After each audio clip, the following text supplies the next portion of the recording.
Hello and very big welcome to SPS study point. मैं हूं सोनू, आप सभी के दोस्तों का स्वागत करता हूं अपने YouTube channel SPS study point पर। आज की ये वीडियो खास तौर पर हमने BSc second year third semester के छात्र छात्राओं के लिए तैयार किया है, जिसमें आज हम चर्चा करेंगे केमिस्ट्री के क्वेश्चन पेपर पर।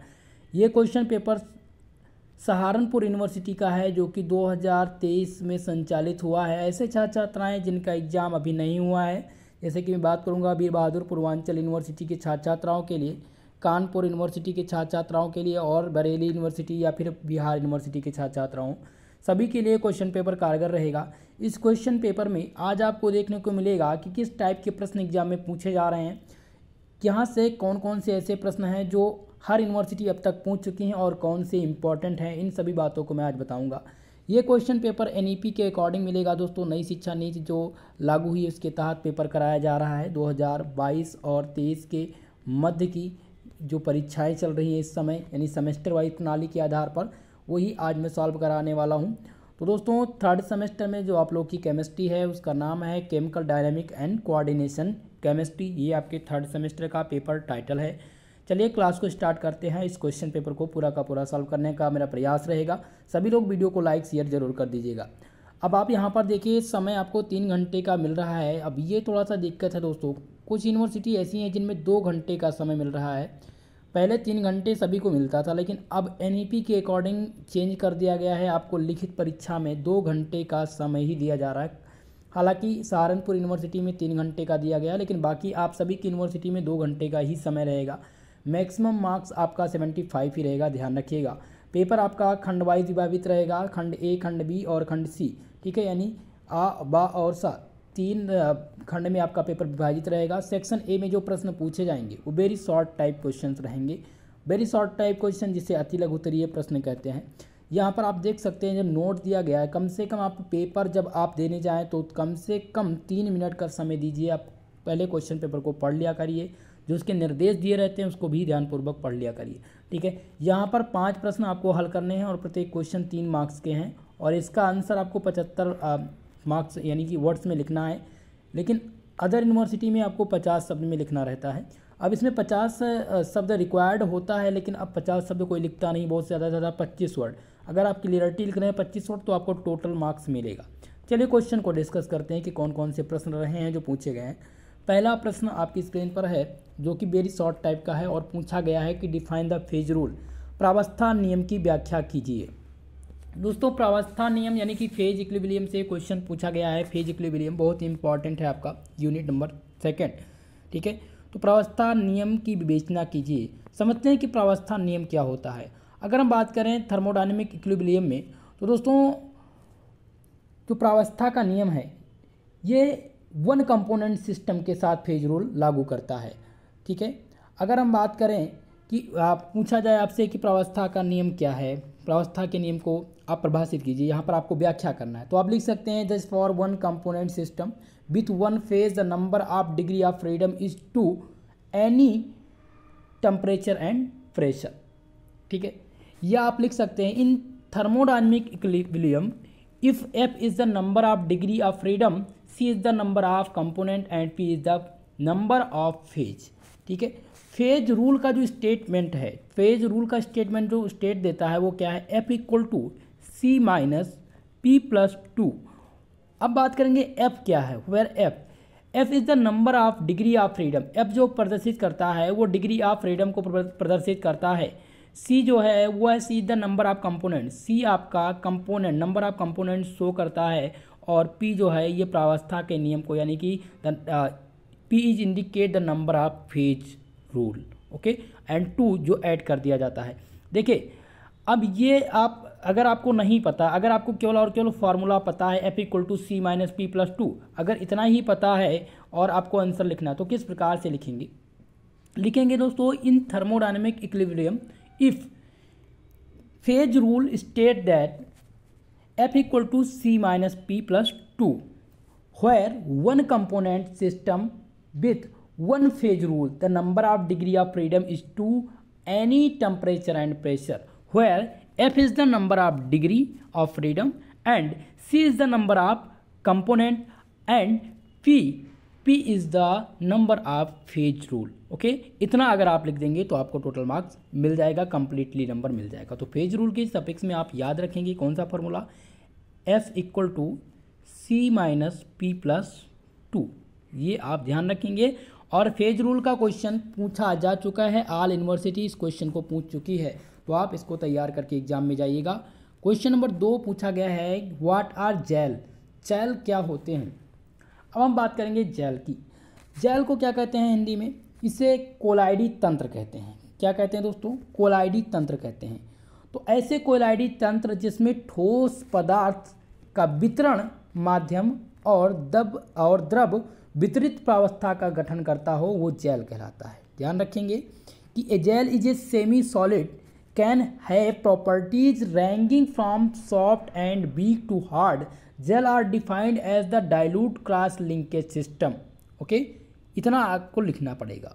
तो आप हिंदी में समझिए कि ये एक ऐसा कोलाइडी तंत्र है जिसमें ठोस पदार्थ वितरण माध्यम और द्रव वितरित प्रावस्था का गठन करता है। क्या कहलाता है, जेल कहलाता है। ठीक है, इतनी बात ध्यान रखेंगे। तीसरा प्रश्न है, right a short note on liquid crystal, द्रव क्रिस्टल पर टिप्पणी लिखिए। अब द्रव क्रिस्टल क्या है, द्रव क्रिस्टल दोस्तों किसी भी पदार्थ की वह अवस्था है जिसके गुण मूल ठोस और द्रव के मध्य पाए जाते हैं। ठीक है, ये 3 प्रकार के होते हैं। जो द्रव क्रिस्टल हैं ये कितने प्रकार के हैं, 3 प्रकार के हैं। अब इनके प्रकार कौन कौन से हैं, ध्यान रखिएगा 3 प्रकार के। पहला है थर्मोटॉपिक। क्या है, थर्मोटॉपिक।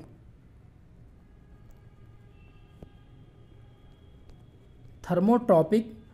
दूसरा आपका है लेटोट्रॉपिक और तीसरा है मेटेलोट्रॉपिक। ये 3 प्रकार के क्रिस्टल, द्रव क्रिस्टल पाए जाते हैं। ठीक है, तो आपसे जब भी पूछा जाएगा लिक्विड क्रिस्टल तो आप लिखेंगे कि द्रव क्रिस्टल किसी भी पदार्थ की वह अवस्था है जिसके गुण मूल ठोस और द्रव के मध्य पाए जाते हैं। ये 3 प्रकार के होते हैं, थर्मोट्रॉपिक, लैक्टोट्रॉपिक और मेटेलोट्रॉपिक। ओके, ये 3 प्रकार के लिखते हैं। इस प्रकार से आप इसका आंसर लिख सकते हैं।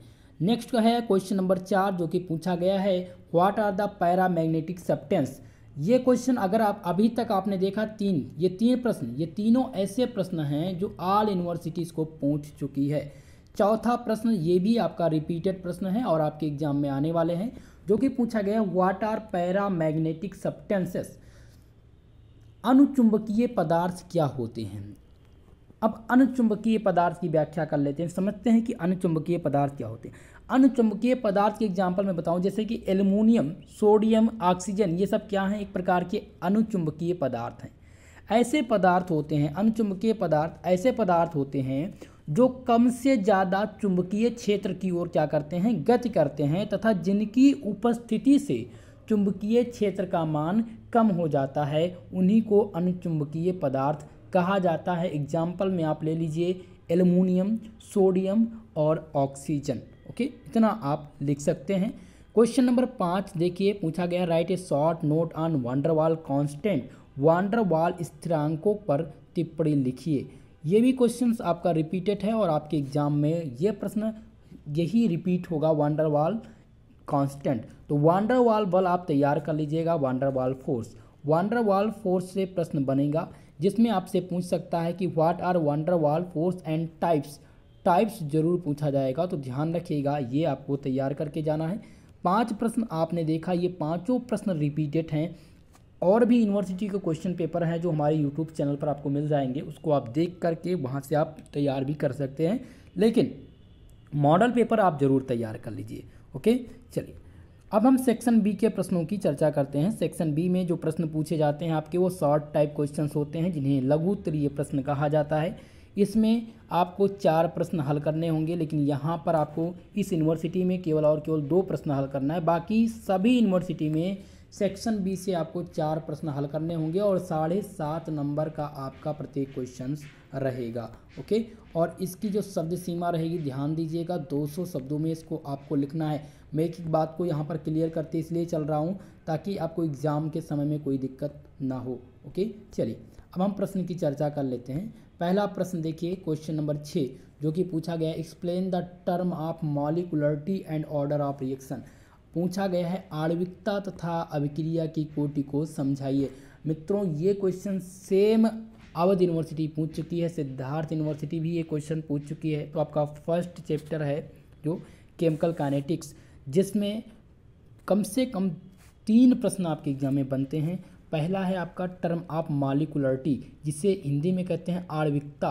तो मॉलिकुलरिटी और ऑर्डर ऑफ रिएक्शन में कभी कभी क्या पूछ लेता है, डिफरेंस पूछ लेता है कि differentiate the order of reaction and molecularity, ठीक है। लेकिन यहाँ पर टर्म पूछा गया। सबसे पहले आप मॉलिकुलरिटी क्या है उसको डिफाइन करेंगे, ऑर्डर ऑफ रिएक्शन आप बताएंगे। तो ऑर्डर ऑफ रिएक्शन में 3 प्रकार के रिएक्शन शामिल रहेंगे। पहला होता है आपका 0 ऑर्डर रिएक्शन, दूसरा है सेकंड ऑर्डर, फर्स्ट ऑर्डर, ठीक है। ये आपके ऑर्डर ऑफ रिएक्शन हैं। तो आप मॉलिकुलरिटी और ऑर्डर ऑफ रिएक्शन जरूर तैयार करके जाइएगा, आपके एग्जाम में बनेंगे क्वेश्चन से।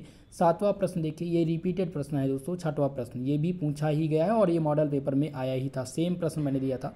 7वां प्रश्न है determine the ratio amongst root mean square velocity and probability velocity and average velocity. देखिए यहाँ पर पूछ लिया गया है मूल माध्य मूल वेग, प्रायिकतम वेग और औसत वेग का अनुपात बताइए। Question number 7। देखिए ये क्वेश्चन ठीक इस प्रकार से नहीं आएगा। अगर आपसे पूछा जाएगा तो ये हो सकता है पूछ ले रूट मीन स्क्वायर वेलोसिटी क्या है, या पूछ ले कि प्रोबेबल वेलोसिटी क्या है, या एवरेज वेलोसिटी, अलग अलग पूछ सकता है। तो आप इन 7वां क्वेश्चन में आपके 3 प्रश्न तैयार हो जाएंगे 7 प्रश्न से, ठीक है। तो इसको कम्प्लीटली ये भी आपका रिपीटेड है दोस्तों, पूछा जा चुका है, इसलिए इस क्वेश्चन को आप देख सकते हैं, ये पूछा गया था, तैयार करके जाइएगा। क्वेश्चन नंबर 8 है discuss the valence bond theory, संयोजी बंध सिद्धांत पर चर्चा कीजिए। अभी तक का सबसे कॉमन क्वेश्चन और 100% पूछा जाता है। या तो बैलेंस बॉन्ड थ्योरी पूछी जाएगी या क्रिस्टल फील्ड थ्योरी पूछी जाएगी, CEF, ध्यान रखिएगा, CFT क्रिस्टल फील्ड थ्योरी की लिमिटेशन या फिर बैलेंस बॉन्ड थ्योरी की, दोनों थ्योरी आपको तैयार करके जाना है। चलिए आगे डिस्कस करते हैं।